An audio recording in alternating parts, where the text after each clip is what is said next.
so the prey has no chance to react.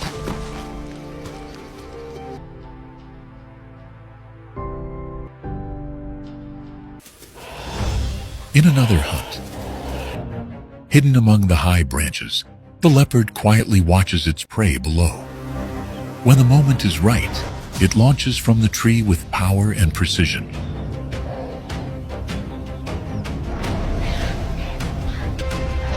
With remarkable agility and instinct, the leopard takes control of the situation in an instant, ending the hunt swiftly and almost without a sound.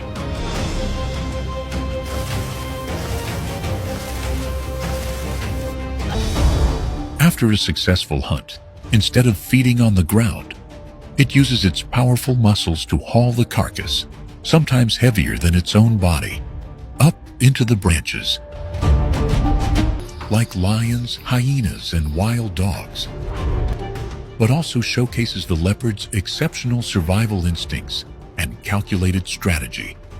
High above the forest floor, its meal remains safe and undisturbed.